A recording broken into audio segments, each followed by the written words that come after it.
बात कर लेते हैं बाढ़ और बारिश से आफत की, जहां हिमाचल प्रदेश के किन्नौर में बादल फटा है। किन्नौर के शलखर इलाके में बादल फटने से भारी तबाही हुई है।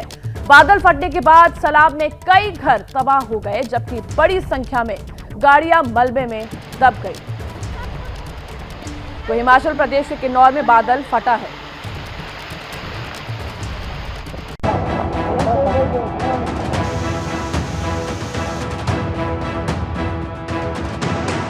आफत का ये सैलाब डराने वाला है। तस्वीरें ऐसी हैं कि किसी की भी रूह कांप जाए। पहाड़ से नीचे की तरफ तेजी से आता ये सैलाब जिस रास्ते से गुजरा सब कुछ बहा ले गया। तस्वीरें हिमाचल के किन्नौर की हैं, जहां शलखर गांव में सोमवार को बादल फटने से सैलाब आ गया। चलिए आपको सैलाब की एक एक तस्वीर दिखाते हैं। पहली तस्वीर देखिए, पहाड़ी के ऊपरी हिस्से से पानी का तेज प्रवाह नजर आ रहा है। अब इस तस्वीर को देखिए, बादल फटने के बाद पहाड़ के ऊपर से सैलाब नीचे जा पहुंचा तो और विकराल हो गया। सैलाब के प्रवाह की आवाज डराने वाली है। किन्नौर के शलखर में बादल फटने के बाद जो सैलाब आया, उससे नदी नाले सब उफान पर आ गए। इन तस्वीरों को देखिए, घर के पास से पानी कितनी तेजी से बह रहा है।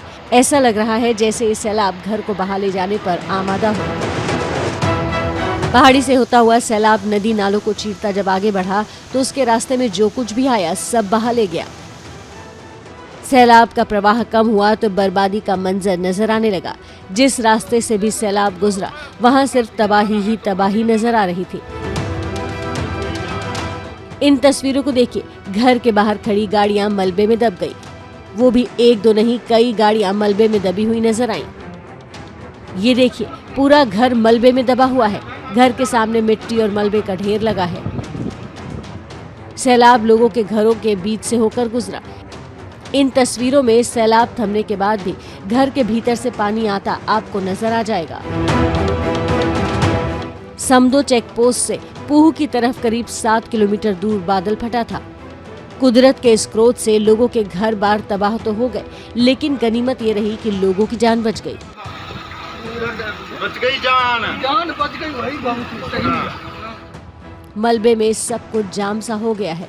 एक बार फिर इन तस्वीरों को देखिए, कई घर पूरी तरह मलबे में समा गए हैं तो कुछ घरों के भीतर मलबा भरा है। सैलाब के रास्ते में आए एक मंदिर को भी काफी नुकसान पहुंचा है। घरों के बाहर खड़ी गाड़ियां मलबे में दबी हैं। कार, बुलडोजर सब कुछ मलबे में दबा नजर आ रहा है। घर के बाहर खड़े ट्रक भी मलबे में समा गए। सैलाब के रास्ते में जो ट्रक आए वो भी मलबे में दब गए। हालांकि थोड़ी दूरी पर खड़े ट्रक बच जरूर गए, लेकिन मलबे की मार उन पर भी पड़ी है। सैलाब तो थम गया है, लेकिन लोग अब भी डरे सहमे हैं। पहाड़ों पर मौसम विभाग ने भारी बारिश का अलर्ट जारी किया है। ऐसे में लोगों को डर है कि कहीं उन पर कुदरत का और क्रोध न टूटे। तो ऐसा नहीं है कि सैलाब का ये तांडव सिर्फ हिमाचल प्रदेश में ही देखने को मिल रहा हो। राजस्थान हो या मध्य प्रदेश, उत्तराखंड हो या जम्मू कश्मीर, देश के अलग अलग इलाकों से ऐसी तस्वीरें सामने आई हैं जो जानलेवा जल तांडव की गवाही दे रही हैं।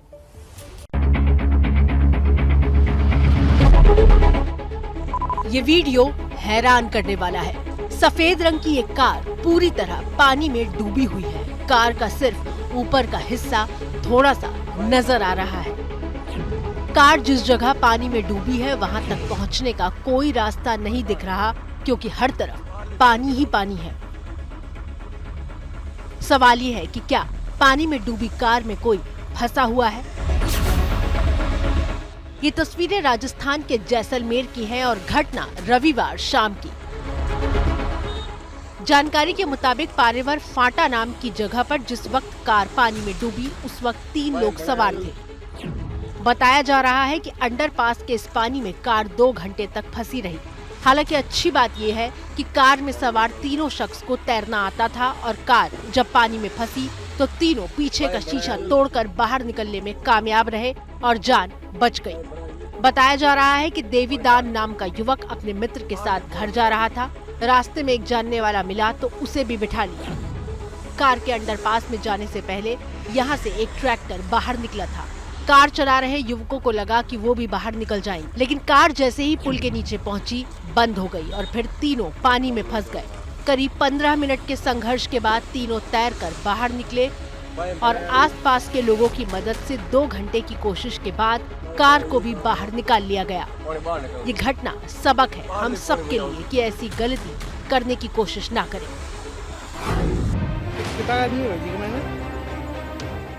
कुछ इसी तरह की घटना राजस्थान के फतेहपुर में भी घटी। भारी बारिश की वजह से फतेहपुर शेखावती के कई इलाकों में पानी भरा है और शहर के मंडावा अंडरपास में सवारियों से भरी बस फंस गई। आप टीवी स्क्रीन पर उस बस का वीडियो देख रहे हैं जिस वक्त बस अंडरपास के पानी में फंसी थी। उस वक्त बस में 20 यात्री सवार थे। बस बीकानेर से खेतड़ी जा रही थी। इन तस्वीरों में आप देख सकते हैं कि इस अंडरपास में कितना पानी भरा हुआ है। बस फंसने के बाद यात्रियों की चीख पुकार सुनकर आसपास के लोग दौड़े और फिर करीब 1.5 घंटे की कोशिश के बाद सभी यात्रियों को बाहर निकाला गया।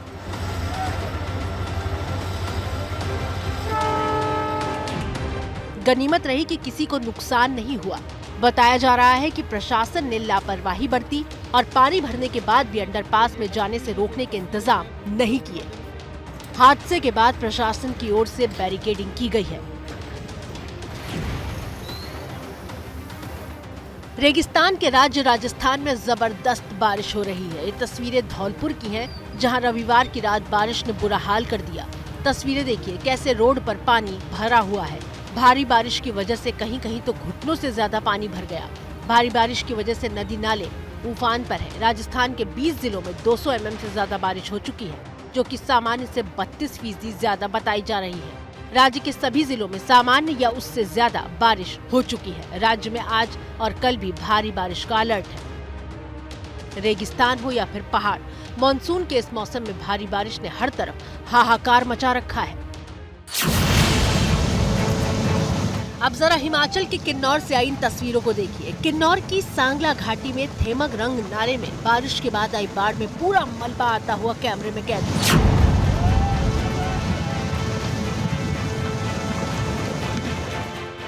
देखिए कैसे पहाड़ से बड़े बड़े पत्थर के टुकड़े बहते हुए नजर आ रहे हैं। चट्टान खिसकने की इस घटना से जान माल का नुकसान नहीं हुआ, लेकिन ऐसे इलाके में आप रहते हैं या फिर घूमने गए हैं तो सतर्क रहें, क्योंकि पानी और पत्थर कब कहां किस रफ्तार में आ जाए कहां नहीं जा सकता। अब इसी तस्वीर को देख लीजिए। नदी का मटमैला पानी तेज रफ्तार से आता है और नदी पार कर रहे 2 लोग फंस जाते हैं। तस्वीरें जम्मू कश्मीर के पुंछ की हैं। बेतार नदी पार करने के दौरान 2 लोग फंस गए तो सेना के जवान देवदूत बनकर पहुंचे और दोनों को निकाल लिया। हुआ ये कि नदी पार कर रहे 2 युवक पानी की चपेट में आ गए। किसी तरह दोनों ने चट्टान के सहारे खुद को बहने से बचाए रखा। मामले की जानकारी दुर्गा बटालियन के जवानों तक पहुंची तो टायर के सहारे रेस्क्यू ऑपरेशन शुरू हुआ और जाबाज जवानों ने दोनों की जान बचा ली। लेकिन सब लोग इस तरह की किस्मत वाले नहीं होते। मध्य प्रदेश के धार से आज जो तस्वीरें आई वो दिल दहलाने वाली हैं। इंदौर से पुणे जा रही बस पुल से नीचे सीधे नर्मदा नदी में गिर गई और हादसे में बस में बैठे सभी लोगों की जान चली गई। बताया जा रहा है कि हादसा ओवरटेक करने की वजह से हुआ। ऐसा प्राथमिक तौर पर जो अभी आया है वो ये आया है कि एक मोटरसाइकिल को बचाने के लिए गाड़ी बहती और बह के फिर नदी में चली गई। पर ये भी प्रारंभिक जानकारी के बतौर ही है, जो प्रत्यक्षदर्शियों से जैसी बात हुई। जो अभी जानकारी आई है कि उस बस में 13-14 लोग ही सवार थे और वो सभी मृत हुए, कोई भी उसमें से बचा नहीं है। जिस जगह ये घटना हुई वो जगह इंदौर से करीब 100 किलोमीटर की दूरी पर है। हल्की हल्की बारिश हो रही थी और उसी दौरान ड्राइवर ने संतुलन खो दिया। जिस पुल से बस नदी में गिरी वो पुल धार और खरगोन जिले की सीमा पर बना है। भारी बारिश की वजह से पुल के नीचे से बहने वाली नर्मदा नदी उफान पर है, इसलिए बस जब पानी में गिरी तो किसी को जिंदा नहीं बचाया जा सका। हादसा सुबह करीब 10 बजे के आसपास हुआ। इससे घंटे भर पहले बस रास्ते में एक ढाबे पर रुकी थी। एमपी के सीएम शिवराज सिंह चौहान, महाराष्ट्र के सीएम एकनाथ शिंदे समेत प्रधानमंत्री नरेंद्र मोदी ने हादसे पर दुख जताया है। सरकार ने मृतकों के परिवार के लिए मुआवजे का भी ऐलान किया है। बड़ी खबर आपको बता रहे हैं फ्रांस की राजधानी पेरिस से। पेरिस के एक बार में फायरिंग हुई है। फायरिंग में एक शख्स की मौत हो गई है, 4 लोग इस फायरिंग में जख्मी भी हुए हैं। इस वक्त की बड़ी खबर आपको बता रहे हैं, साथ तस्वीरें भी आप देख सकते हैं फ्रांस की राजधानी पेरिस से, जहां एक बार में फायरिंग होने की जानकारी मिली है और इस फायरिंग में एक शख्स की मौत हो गई है, तो वहीं इस गोलीबारी में 4 लोगों के जख्मी होने की जानकारी भी मिल रही है।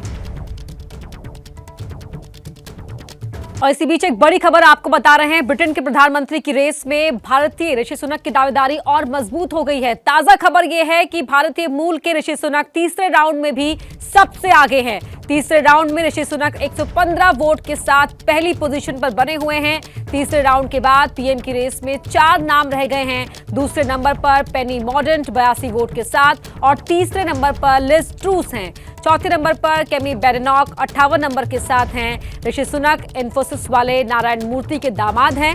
बड़ी बात यह है कि पीएम पद से इस्तीफा देने वाले बोरिस जॉनसन ने ऋषि सुनक के खिलाफ वोट करने की अपील की थी और कहा था कि किसी का भी समर्थन करे लेकिन सुनक का नहीं। इस अपील के बाद भी ऋषि वोटिंग में सबसे आगे हैं। आज शाम चौथे दौर की वोटिंग होगी। 5 सितंबर को नए पीएम के नाम का ऐलान होगा और हर राउंड की वोटिंग के बाद एक नाम इस रेस से बाहर होता चला जाएगा। तीसरे राउंड की वोटिंग में भी 115 वोट के साथ ऋषि सुनक पहले नंबर पर कायम है। चौथे राउंड के लिए आज शाम को वोटिंग होगी और 5 सितंबर को नए पीएम के नाम का ऐलान होगा। ये बढ़त सुनक ने उस समय भी बनाए रखी है जब बोरिस जॉनसन ने यह अपील की थी कि किसी का भी समर्थन करे, ऋषि सुनक का नहीं। इस वक्त की बड़ी खबर आपको बता रहे हैं।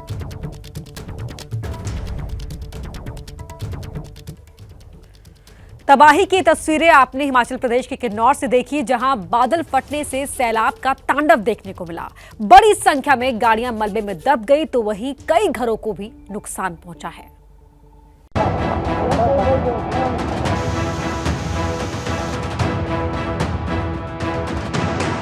आफत का ये सैलाब डराने वाला है। तस्वीरें ऐसी हैं कि किसी की भी रूह कांप जाए। पहाड़ से नीचे की तरफ तेजी से आता ये सैलाब जिस रास्ते से गुजरा सब कुछ बहा ले गया। तस्वीरें हिमाचल के किन्नौर की हैं, जहां शलखर गांव में सोमवार को बादल फटने से सैलाब आ गया। चलिए आपको सैलाब की एक एक तस्वीर दिखाते हैं। पहली तस्वीर देखिए, पहाड़ी के ऊपरी हिस्से से पानी का तेज प्रवाह नजर आ रहा है। अब इस तस्वीर को देखिए, बादल फटने के बाद पहाड़ के ऊपर से सैलाब नीचे जा पहुंचा तो और विकराल हो गया। सैलाब के प्रवाह की आवाज डराने वाली है। किन्नौर के शलखर में बादल फटने के बाद जो सैलाब आया उससे नदी नाले सब उफान पर आ गए। इन तस्वीरों को देखिए, घर के पास से पानी कितनी तेजी से बह रहा है। ऐसा लग रहा है जैसे ये सैलाब घर को बहा ले जाने पर आमादा हो। पहाड़ी से होता हुआ सैलाब नदी नालों को चीरता जब आगे बढ़ा तो उसके रास्ते में जो कुछ भी आया सब बहा ले गया। सैलाब का प्रवाह कम हुआ तो बर्बादी का मंजर नजर आने लगा। जिस रास्ते से भी सैलाब गुजरा वहां सिर्फ तबाही ही तबाही नजर आ रही थी। इन तस्वीरों को देखिए, घर के बाहर खड़ी गाड़ियां मलबे में दब गई। वो भी एक दो नहीं, कई गाड़ियां मलबे में दबी हुई नजर आईं। ये देखिए, पूरा घर मलबे में दबा हुआ है। घर के सामने मिट्टी और मलबे का ढेर लगा है। सैलाब लोगों के घरों के बीच से होकर गुजरा।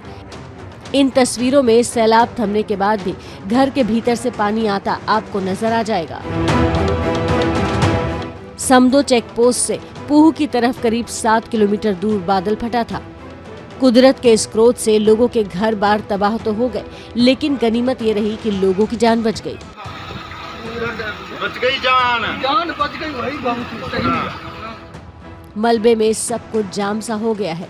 एक बार फिर इन तस्वीरों को देखिए, कई घर पूरी तरह मलबे में समा गए हैं। तो कुछ घरों के भीतर मलबा भरा है। सैलाब के रास्ते में आए एक मंदिर को भी काफी नुकसान पहुंचा है। घरों के बाहर खड़ी गाड़ियां मलबे में दबी हैं। कार, बुलडोजर सब कुछ मलबे में दबा नजर आ रहा है। घर के बाहर खड़े ट्रक भी मलबे में समा गए। सैलाब के रास्ते में जो ट्रक आए वो भी मलबे में दब गए। हालांकि थोड़ी दूरी पर खड़े ट्रक बच जरूर गए, लेकिन मलबे की मार उन पर भी पड़ी है। सैलाब तो थम गया है, लेकिन लोग अब भी डरे सहमे हैं। पहाड़ों पर मौसम विभाग ने भारी बारिश का अलर्ट जारी किया है। ऐसे में लोगों को डर है कि कहीं उन पर कुदरत का और क्रोध न टूटे। मध्य प्रदेश के भी कई जिलों में आज भारी बारिश का अलर्ट है। लगातार हो रही बारिश से मध्य प्रदेश के कई जिलों में बुरा हाल है। मंदसौर से लेकर इंदौर तक सैलाब के आगे लोग बेबस नजर आ रहे हैं।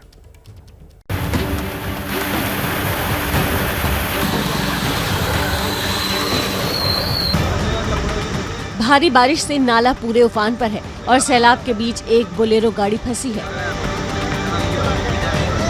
गाड़ी के अगले हिस्से से पानी की लहरें उफनती हुई आगे बढ़ रही हैं। गाड़ी के ड्राइवर का साइड गेट खुला हुआ है, जिससे ऐसा लग रहा है कि अचानक सैलाब में फंसने के बाद किसी तरह गाड़ी से निकलकर ड्राइवर ने अपनी जान बचाई। कार को सैलाब में घिरा देख वहां कई लोग इकट्ठा हो गए। हालांकि कार सवार दोनों लोगों को बचा लिया गया, लेकिन बताया जा रहा है कि कार पानी में बह गई। उधर एमपी के मंदसौर में भी भारी बारिश ने तबाही मचाई। तस्वीरें देखिए, उबड़ खाबड़ रास्तों के बीच से युवक को रेस्क्यू कर सुरक्षित निकाला जा रहा है। बताया जा रहा है कि उज्जैन के भानपुरा तहसील में ढाबला मोदी सिंह कैथुली मार्ग पर एक पुलिया का निर्माण हो रहा था। उसी दौरान वहां से बाइक सवार गुजरा और पानी में बह गया। युवक को लोगों ने बचा लिया, लेकिन उसके साथ जा रही महिला की मौत हो गई। वहीं मध्य प्रदेश के रतलाम में भी भारी बारिश कहर बनकर टूटी है। हर तरफ पानी ही पानी नजर आ रहा है। सड़कें तालाब में तब्दील हो गई हैं। बारिश का पानी सड़क किनारे बनी दुकानों में घुस गया, जिससे लोगों को भारी परेशानी का सामना करना पड़ा। आसपास के मकानों में भी पानी घुस गया। इन तस्वीरों को देखिए, मकान के पास कितना पानी लगा है। सड़क पर पानी जमा होने से आने जाने वाले लोगों को भारी मुश्किलों का सामना करना पड़ा। कुछ लोगों की बाइक रास्ते में बंद हो गई तो उसे धक्का देकर निकालना पड़ा। सोमवार को रतलाम के घंटाघर से लेकर दूसरे इलाकों में कमोवेश ऐसा ही मंजर नजर आया। चलिए एमपी के बाद बात राजस्थान की कर लेते हैं, जहां फतेहपुर शेखावटी इलाका जलमग्न हो गया है। थोड़ी सी बारिश ने प्रशासन के इंतजामों की पोल खोल दी है। देखिए हमारी ये रिपोर्ट।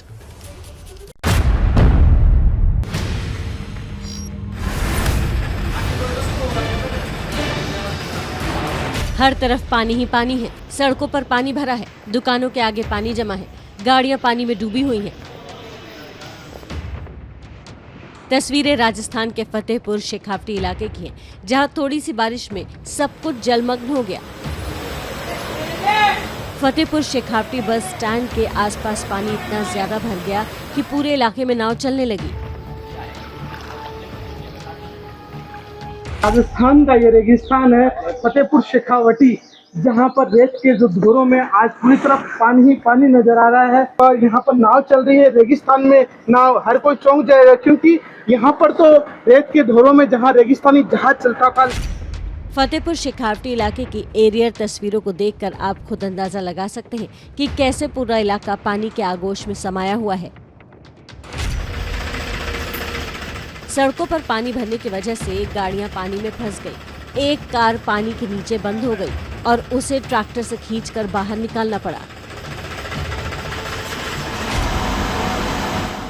बस स्टैंड के आसपास काफी पानी जमा है। बसों का चक्का आधे से ज्यादा पानी में डूब जा रहा है।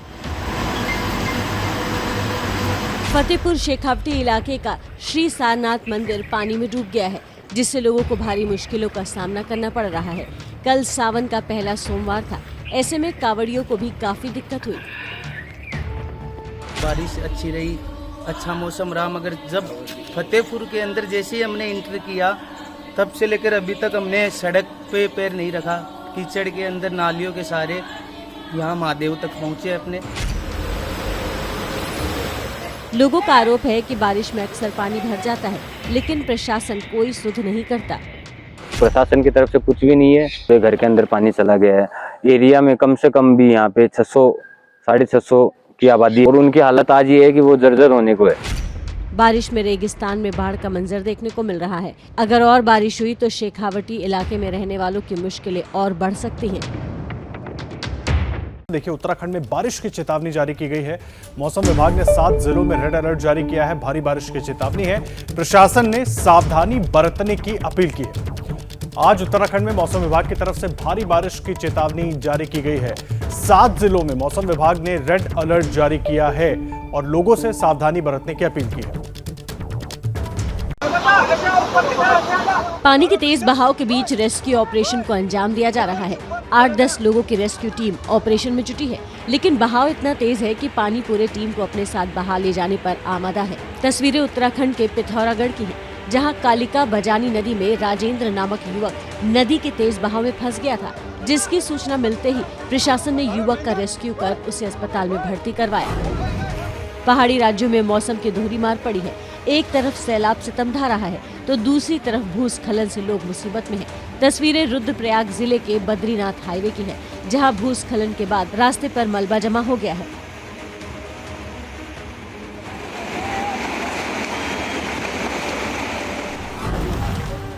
उत्तराखंड के 7 जिलों में रेड अलर्ट जारी किया गया है। देहरादून, टिहरी, पौड़ी, नैनीताल, चंपावत, ऊधम सिंह नगर और हरिद्वार में बारिश और लैंडस्लाइड की चेतावनी जारी की गई है। प्रशासन अलर्ट मोड पर है। बात महाराष्ट्र की, जहां जलगांव में बांध से पानी छोड़ने जाने की वजह से कुछ लोग सैलाब में फंस गए। घंटों रेस्क्यू ऑपरेशन के बाद देर रात सभी 9 लोगों को सुरक्षित निकाल लिया गया। रात के अंधेरे में रेस्क्यू ऑपरेशन की ये तस्वीरें महाराष्ट्र के जलगांव की हैं, जहां रावेर तालुका में सैलाब में फंसे लोगों को बचाने के लिए एसडीआरएफ को बुलाना पड़ा।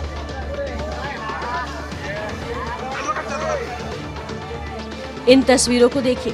अंधेरा होने की वजह से तस्वीरें थोड़ी धुंधली हैं, लेकिन जिंदगी बचाने के लिए एसडीआरएफ की टीम अंधेरे के बीच रेस्क्यू ऑपरेशन चला रही है।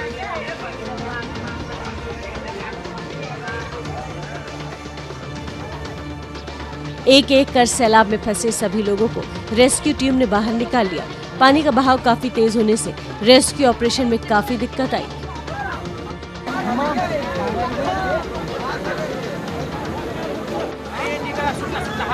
बताया जा रहा है कि जलगांव के रोवेर तालुका में ओवरफ्लो होने से डैम का पानी छोड़ा गया। इस दौरान सूखी नदी में अचानक उफान आ गया और 9 पर्यटक नदी के बीच फंस गए।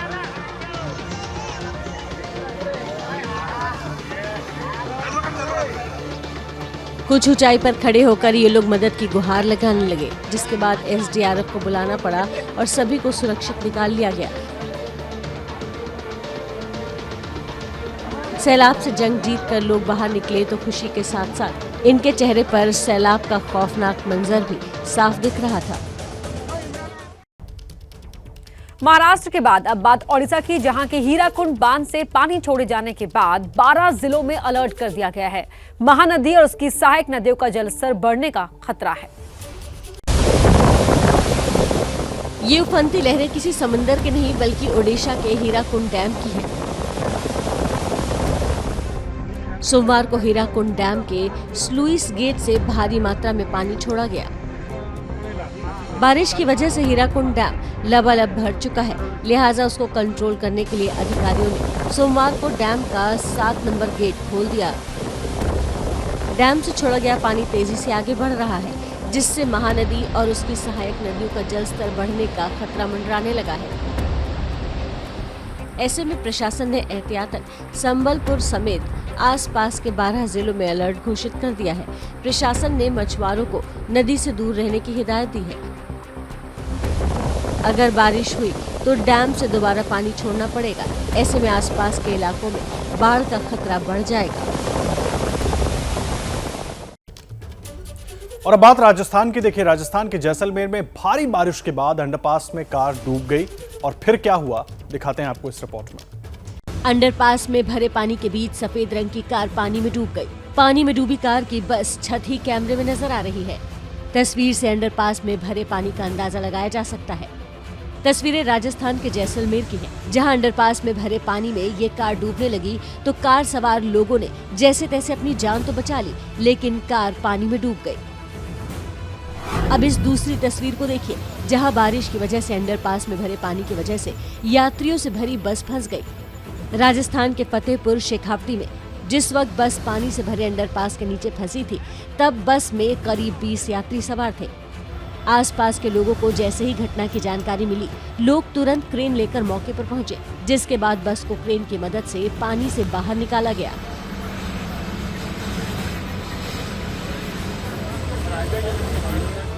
बदलते शहर के साथ समस्या की एक सी तस्वीरें प्रशासन की लापरवाही उजागर कर रही है। राजस्थान की बूंदी में नदी में बहने से 2 लोगों की मौत हो गई। रेस्क्यू ऑपरेशन के बाद शव बाहर निकाला गया। नदी की उफनती लहरों में सर्च ऑपरेशन चलाया जा रहा है। गोताखोर नदी में शव डंडे और डुबकी लगाकर शवों की तलाश में जुटे हैं।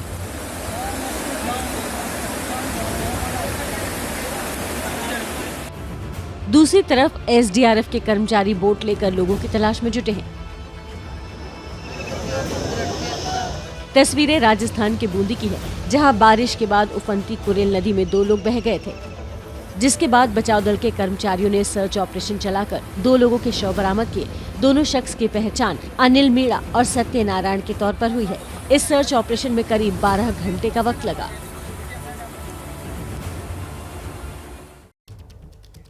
तो देश के अलग अलग हिस्से जल प्रलय से परेशानी में हैं, तो वहीं मौसम की मार से महाशक्ति अमेरिका भी बेहाल है। हैरान कर देने वाली तस्वीरें आई हैं न्यूयॉर्क से, जहां अचानक आए आंधी तूफान और बारिश की वजह से न्यूयॉर्क के ब्रॉन्क्स में सड़क धंस गई और एक गाड़ी सड़क पर बने गड्ढे में समा गई। इन तस्वीरों में आप देख सकते हैं, सड़क के बीचों बीच ये गड्ढा बन गया है, बहुत गहरा गड्ढा, और एक गाड़ी इस गड्ढे में समा गई। देखिए, धड़ाम से गाड़ी उस गड्ढे के अंदर समा जाती है और एक गाड़ी, दूसरी गाड़ी जो है वो बिल्कुल किनारे पर इस गड्ढे के नजर आ रही है। सड़क के बीचों बीच एक गड्ढा बन गया और साथ ही मेट्रो स्टेशन तक में पानी घुस गया। ये भारत के किसी ग्रामीण इलाके की तस्वीर नहीं, बल्कि अमेरिका के न्यूयॉर्क का हाल है, जो आपको इन तस्वीरों में नजर आ रहा है। तो न्यूयॉर्क की सड़क पे भी बीचों बीच ये गड्ढा बन गया, गहरा गड्ढा, और एक गाड़ी इस गड्ढे में समा जाती है। वो तस्वीरों में आप देख रहे हैं, और इस पूरे एरिया को ब्लॉक कर दिया गया है और आसपास गाड़ियों के सायरन भी आपको सुनाई दे रहे होंगे। देखिए किस तरीके से गाड़ी दरकते दरकते इस गड्ढे के अंदर समा जाती है। अभी कुछ दिन पहले आपको याद होगा, अहमदाबाद की एक सड़क का भी ऐसा ही हाल आपको दिखाया था हमने, और ये अमेरिका के न्यूयॉर्क का हाल है। महाशक्ति पर मौसम की मार, अमेरिका भी बेहाल नजर आ रहा है। और यहाँ भी देखिए, सड़क के बीचों बीच गड्ढा और गड्ढे में समा गई गाड़ी। आप गिरी हुई गाड़ी को तस्वीर में देख सकते हैं। एक बार फिर आपको दिखा रहे हैं किस तरह दरकते सड़क के अंदर ये गाड़ी समा जाती है। 2 तस्वीरें आपकी टीवी स्क्रीन पर है, गड्ढे में समा गई कार और मेट्रो स्टेशन के अंदर भी पानी भरा हुआ है। तो ये अमेरिका के न्यूयॉर्क का हाल आपको इन तस्वीरों में दिखा रहे हैं, जहां महाशक्ति भी मौसम की मार से बेहाल है। 2 तस्वीरें आपको दिखा रहे हैं, सड़क पर गड्ढा हो गया, गड्ढे के अंदर गाड़ी समा गई और मेट्रो स्टेशन के अंदर भी पानी भरा हुआ है। तो लगातार मेट्रो स्टेशन के अंदर पानी बरसता हुआ आप इन तस्वीरों में देख पा रहे होंगे। ये अमेरिका के न्यूयॉर्क का हाल है। तो महाशक्ति सुपर पावर अमेरिका भी मौसम की इस मार के आगे लाचार फिलहाल नजर आ रहा है। 2 तस्वीरें आपकी टीवी स्क्रीन पर। इससे पहले हमने आपको दिखाया था, याद होगा आपको, कि स्मार्ट सिटी अहमदाबाद में भी किस तरह मेट्रो पिलर के नजदीक सड़क में गड्ढा हो गया था। और यहाँ देखिए, ये न्यूयॉर्क की सड़क है जिसकी क्वालिटी की बात कही जाती है, बड़े बड़े दावे किए जाते हैं, और यहाँ भी सड़क में गड्ढा हो गया, गड्ढे में कार समा गई। तो इस बीच एक बड़ी खबर आपको बता दें, चीन बॉर्डर पर 18 मजदूर लापता हो गए हैं। 1 हफ्ते पहले ये मजदूर असम के लिए निकले थे। इस समय की बड़ी अपडेट हम आपको बता रहे हैं, लेकिन कुमी नदी में बहने की आशंका है। एक मजदूर की मौत की पुष्टि भी हो गई है। बताया जा रहा है कि मजदूर चीन बॉर्डर पर सड़क निर्माण के काम में लगे थे, लेकिन छुट्टी न मिलने पर ईद के मौके पर पैदल ही असम के लिए निकल दिए। रास्ते में नदियों के उफान के बीच फंस गए और नदी में बहने की आशंका जताई जा रही है। समय की बड़ी अपडेट हम आपको दे रहे हैं। चीन बॉर्डर पर 18 मजदूर लापता है। एक हफ्ते पहले ये मजदूर असम के लिए निकले थे, लेकिन कुमी नदी में बहने की आशंका है। और इस खबर पर पूरी जानकारी के साथ हमारे सहयोगी मनुग्या लोहेवाल मौजूद है। मनुग्या, बड़ा हादसा क्या कुछ पूरी जानकारी मिल रही है? देखिए, कुरुंग कुमे जिसकी ये घटना है जो अरुणाचल और चीन की सीमा पर है। अरुणाचल में बहुत सारे ऐसे इलाके हैं जो दूर दराज के इलाकों में लग जाते हैं, लेकिन हाल ही में पिछले कुछ वर्षों में लगातार यहाँ पर सड़क निर्माण का कार्य बहुत ही अग्रेसिव रूप से चल रहा है, जिसकी वजह से लोगों की हालत हुई है। और बीआरओ के तहत यानी कि बॉर्डर रोड ऑर्गेनाइजेशन के तहत ये कॉन्ट्रैक्ट कई सब कॉन्ट्रैक्ट में बांट दिए जाते हैं। इसके दौरान मजदूर काम करते थे जिन्होंने बकरीद की छुट्टी मांगी और ऐसा माना जा रहा है कि उन्हें नहीं मिली, वहाँ से पैदल निकल लिए और उसके बाद से लापता है। और इस बीच एक बड़ी खबर आपको बता रहे हैं। इस वक्त की बड़ी खबर, बीजेपी के राज्यसभा सांसद किरोड़ी लाल मीणा को धमकी मिली है। किरोड़ी लाल मीणा को धमकी भरी ये चिट्ठी मिली है। कन्हैया जैसा हाल करने की धमकी इस चिट्ठी में दी गई है। चिट्ठी में धमकी देने वाले का नाम कादिर अली राजस्थानी लिखा है। किरोड़ी लाल मीणा ने इस धमकी के बारे में सीएम गहलोत को भी चिट्ठी लिखकर सूचित कर दिया है। बता दें कि किरोड़ी लाल मीणा ने कन्हैया लाल के परिवार को 1 महीने की सैलरी देने का फैसला किया, जिसके बाद अब उन्हें ये धमकी मिल रही है। आज मुझे एक धमकी भरा पत्र मिला है। किसी पॉलिटिक मानसिकता के व्यक्ति ने लिखा है। 9 जुलाई का पत्र है, जिसमें मेरे को धमकी दी गई है कि कन्हैया लाल को आपने घर जाकर 1 महीने की तनख्वाह दी। राजस्थान में दरअसल में इनका ऐसे अपराधियों का, जिहादियों का, समाज कंटकों का मनोबल बढ़ा हुआ है। अनेक ऐसी घटनाएं हुई जहाँ सरकार को सख्ती से काम करना चाहिए था, सरकार ने सख्ती नहीं दिखाई। इसलिए जनसामान्य को, मेरे को बड़े पैमाने पर राजस्थान में धमकियां मिल रही है।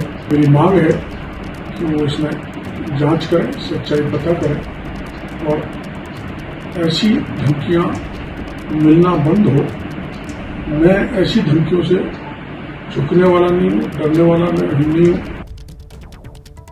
और हमारे साथ फोन लाइन पर जुड़ रहे हैं हमारे सहयोगी मनीष। मनीष, धमकी भरी चिट्ठी मिलने का दावा कर रहे हैं किरोड़ी लाल मीणा और उनका कहना है कि सीएम गहलोत को भी सूचना दे दी है और साथ ही इस चिट्ठी के जरिए वो राजस्थान सरकार को भी घेर रहे हैं।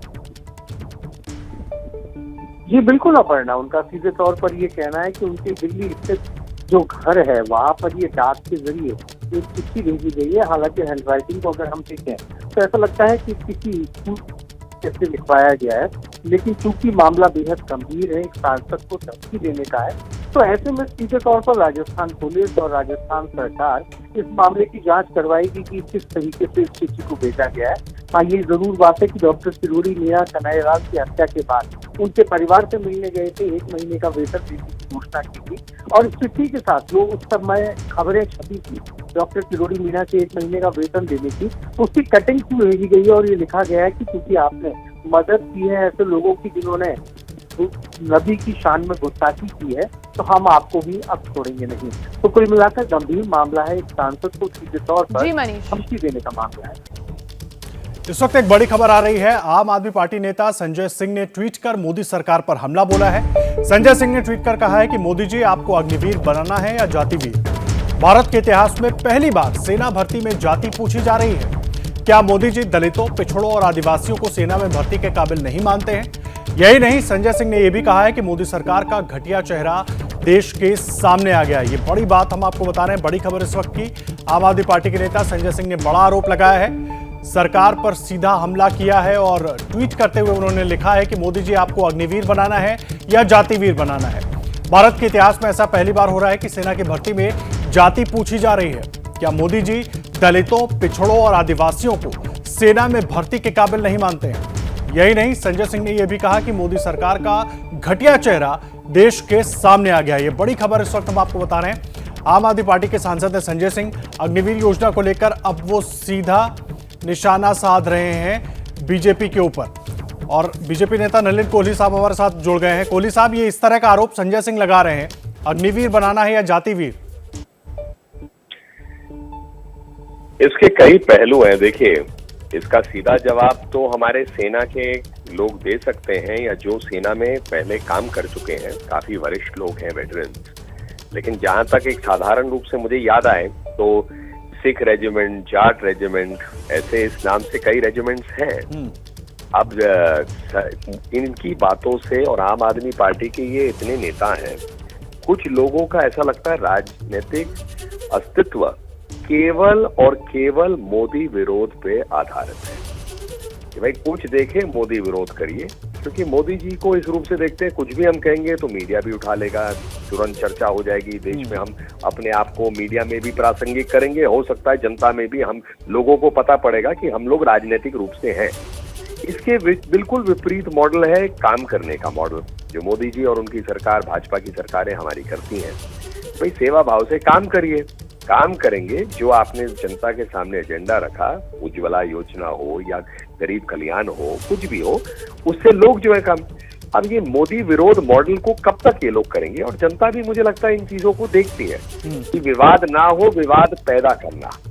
और इन ट्वीट से यही लगता है, ये सारे ट्वीट के नेता हैं, कई ऐसे नेता हैं जो ट्वीट के आधार पर ही हमें पता पड़ता है कि ये लोग हैं कहीं ना कहीं राजनीतिक काम में, उनकी कार्यशैली, उनके बारे में कोई जानकारी नहीं बताती। लेकिन तो मुझे लगता है उस रूप से देखना चाहिए। लेकिन कोहली जी, विवाद खत्म क्यों नहीं होता है? पहले अग्निवीर के टाइम स्पैन को लेकर विवाद होता है, अब इस तरह की बातें सामने आ रही हैं। वो तो उदाहरण भी दे रहे हैं ना कि पहले तो जाति पूछी नहीं जाती थी, अब इस बार स्पेशली उसको मेंशन किया गया, ऐसा क्यों?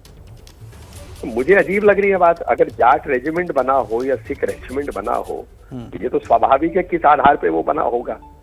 तो मतलब ये, इसीलिए मैंने कहा इस पे तो सेना के वरिष्ठ लोग या जो सेना में काम कर चुके कह सकते हैं। तो मुझे लगता है कि उनका आरोप निराधार और अतथ्यहीन है, तथ्यहीन है। दूसरी बात है, विवाद क्यों नहीं खत्म होती, ये तो उनसे पूछिए जिनका फुल टाइम काम ही विवाद बनाना है। भाई विवाद तो किसी चीज में बना सकते हैं, कि सामने ब्रेड के ऊपर में मक्खन कम क्यों लगा, उस पर भी तो विवाद करने के लिए कुछ लोग इस देश में फालतू बैठे होंगे, तो उनमें से कुछ लोग नेता बन के रोज इस पे ट्वीट कर लेंगे। तो विवाद बनाना कोई बात नहीं है, विवाद के अंदर में तथ्य कितना है और वो कितना गंभीर विषय है, ये व्यक्ति के विचार और उनके इन प्रकार के ट्वीट से स्पष्ट होता है। तो आम आदमी पार्टी का मॉडल ही विवादों को खड़ा करके शोर करना है। काम करने के लिए दिल्ली में इतना कुछ है, करते तो है नहीं। दारू के ठेकों पे ज्यादा चर्चा है दिल्ली के अंदर में, काम पे क्या है? रोज अरविंद केजरीवाल, अच्छा कौन सा मंत्रालय पे अरविंद केजरीवाल जी ने काम किया बताइए? मतलब ऐसा मुख्यमंत्री मॉडल भी अद्भुत है कि आप चुन के आते जनता से काम करने के वादे पे, और फिर आप काम नहीं करते, कोई सिर्फ फुल टाइम करते। तो जैसा नेता वैसे उनके साथ उनके सहयोगी भी हो सकते हैं ना। तो इनकी भी यही एक मंशा होगी कि मोदी विरोध मॉडल बनाए, मोदी जी के ऊपर में कुछ भी कहेंगे मीडिया में चर्चित हो जाएगा, प्रासंगिक हो सकते हैं ये लोग, और हमारा मॉडल ही विवाद खड़ा करना है, काम करने का नहीं है। तो मुझे लगता है इस रूप से भी इनको देखना चाहिए। लेकिन वो तो सीधा आरोप लगा रहे हैं सर आप लोगों के ऊपर कि मोदी सरकार जो है वो दलितों के विरोध में है, पिछड़ों के विरोध में है, आदिवासियों के विरोध में है, इसी वजह से इस तरह का नियम बनाया गया। कैसे कैसे बताइए? द्रौपदी मुर्मू जी का नाम मोदी जी ने रखा। द्रौपदी मुर्मू जी सार्वजनिक जीवन में कितनी मेहनत के साथ काउंसलर से एमएलए से मंत्री, राज्य और एक दिन एक राज्य के वो बने राज्यपाल। मेहनत से सरल रूप से एक महिला आदिवासी समाज से आए। और कुछ नेता ऐसे हैं जिन्होंने कहा ये ईविल फिलॉसफी है। कांग्रेस के प्रवक्ता ने स्पष्ट रूप से कहा, पूरे आदिवासी समाज का अपमान किया। दूसरे नेता कहते हैं मूर्ति है, आदिवासी समाज को मूर्ति बना देते हैं। ये तो विपक्ष के नेता हैं। लेकिन जिस आदिवासी समाज से पहली एक महिला, वो भी महिला बन रही है राष्ट्रपति, ये बात तो मोदी जी और बीजेपी ने रखी, एनडीए ने रखी। दूसरे आइए, गरीबों और दलित विरोधी कैसे हुए? गरीब कल्याण योजना 80 करोड़ लोगों के घरों तक अन्न पहुंचाए जी। कोहली 2 साल में कौन भूखा मरा है? नहीं, महत्वपूर्ण बात है। गरीबों में दलित हैं, पिछड़े हैं, वंचित हैं, कितने हैं। और फिर उत्तर प्रदेश में सरकार बनी, 4 राज्यों और में सरकार थी। तो ये जनता चुन रही है। तो विरोधी अगर मोदी जी के काम होते दलित विरोधी, गरीब विरोधी, तो सरकारें चुन के कैसे आ रही है लगातार, केंद्र में भी और राज्य में? तो इस पे गंभीर रूप से उन लोगों को जवाबदेही उनकी बनती है जो ये निराधार आरोप लगाते हैं, और उनमें आज आम आदमी पार्टी के एक और वरिष्ठ नेता उस श्रृंखला में प्रथम पंक्ति में दिखते हैं। जी कोहली जी शुक्रिया। तो देखिए, अग्निपथ योजना के खिलाफ दाखिल याचिकाओं पर सुप्रीम कोर्ट आज सुनवाई करेगा। इन याचिकाओं में योजना को रोकने की मांग की गई है। तो अग्निवीर योजना के खिलाफ सुप्रीम कोर्ट में सुनवाई होगी आज। अग्निवीर योजना को दी गई है चुनौती।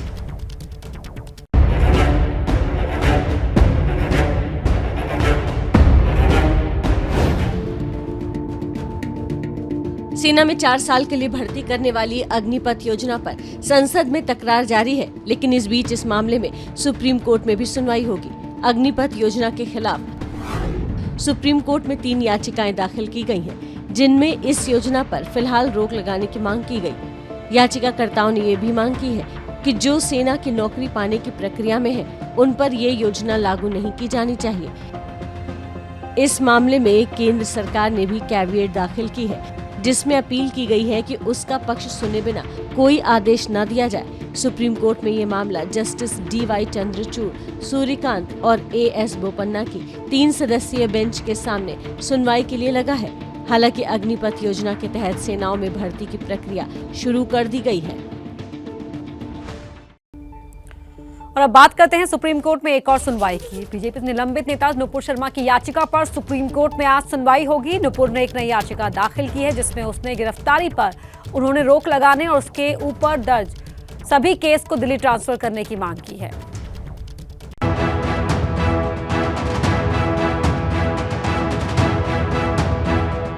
नुपुर शर्मा ने एक बार फिर सुप्रीम कोर्ट से राहत की उम्मीद में नई याचिका दाखिल की, जिस पर आज सुनवाई होगी। ये सुनवाई जजों की वही बेंच करेगी जिसने 1 जुलाई को नुपुर को खूब खरी खोटी सुनाई थी। लेकिन अब नुपुर ने नई याचिका के जरिए कई गंभीर सवाल भी उठा दिए हैं। साथ ही नुपुर ने दावा किया कि सुप्रीम कोर्ट की सख्त टिप्पणी के बाद उसकी जान का खतरा बढ़ गया। इसके अलावा इस नई याचिका में नुपुर ने गिरफ्तारी पर रोक लगाने की मांग की। वहीं देश के अलग अलग हिस्सों में दर्ज मुकदमों की दिल्ली ट्रांसफर करने की मांग की गई।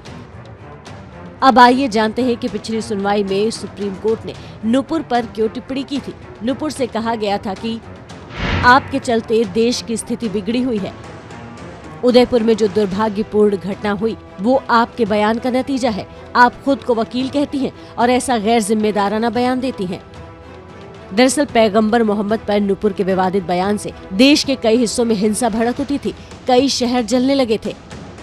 इतना ही नहीं, नुपुर के खिलाफ यूपी, दिल्ली, महाराष्ट्र, कर्नाटक, असम, पश्चिम बंगाल, तेलंगाना, जम्मू कश्मीर जैसे राज्यों में केस दर्ज किया गया।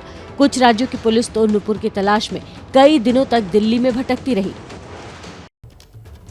और अब एक बड़ी खबर आपको बता दें, महाराष्ट्र की राजनीति से जुड़ी हुई। देखिए, खबर है कि एकनाथ शिंदे के समर्थन में शिवसेना के 12 सांसद लोकसभा स्पीकर के सामने अलग गुट बनाने का दावा पेश कर सकते हैं। इसके लिए महाराष्ट्र के सीएम एकनाथ शिंदे भी दिल्ली पहुंच चुके हैं। ये बड़ी जानकारी इस वक्त हम आपको दे रहे हैं। शिवसेना के नेता उद्धव ठाकरे को एक बड़ा झटका और लग सकता है आज।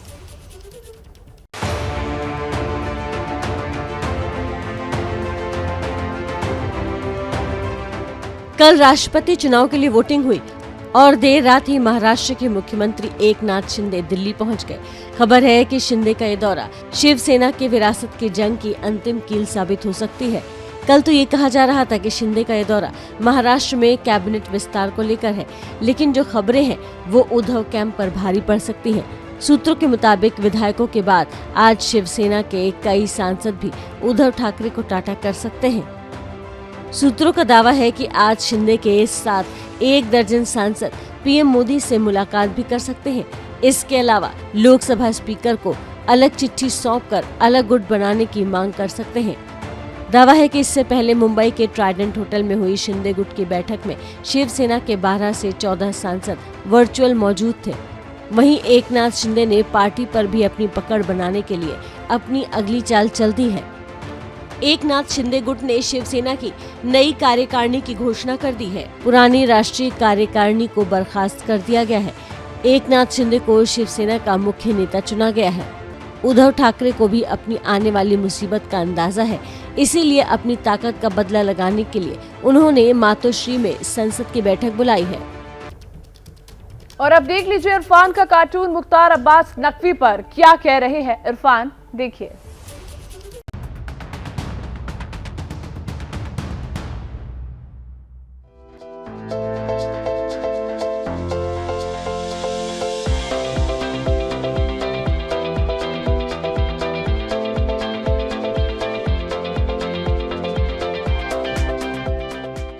मुद्दई लाख जो चाहे तो क्या होता है, वही होता है जो मंजूर खुदा होता है।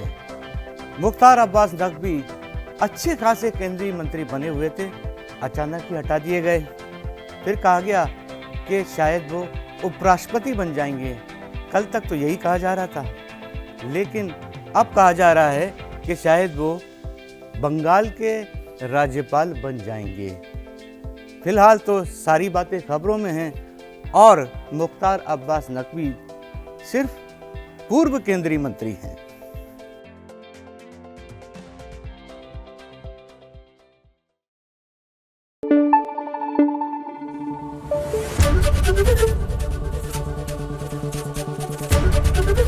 एबीपी न्यूज आपको रखे आगे।